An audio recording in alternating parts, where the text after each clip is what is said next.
அனுபவங்களை சந்தித்திருப்போம். அப்படிப்பட்ட அடிமைத்தனத்திலிருந்து, அப்படிப்பட்ட கடுமையான, கசப்பான சூழ்நிலைகளிலிருந்து தேவன் நம்மையும் விடுவித்து தமக்கென்று தெரிந்து கொண்டார் இல்லையா? சரி, இப்போ பஸ்காவை புசிக்க என்னவெல்லாம் செய்ய வேண்டும் என்று சொன்ன தேவன், அதை எப்படி புசிக்க வேண்டும் என்றும் கூறுகிறார். வாசிப்போம். யாத்திராகமம் 12ஆம் அதிகாரம் 11ஆம் வசனம்.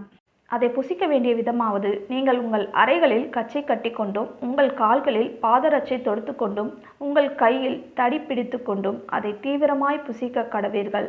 அது கர்த்தருடைய பஸ்கா.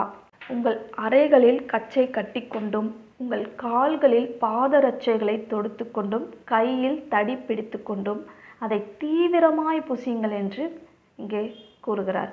ஏனென்றால் பஸ்காவை புசிக்கும் பொழுதே உனக்கு ரட்சிப்பு வந்துவிடும். நீ உடனே அந்த அடிமைத்தன வீடாகிய எகிப்தை விட்டு வெளியேறும் நேரம் அது. அந்த ரட்சிப்புக்கு நீ தயாராக இருக்க வேண்டும்.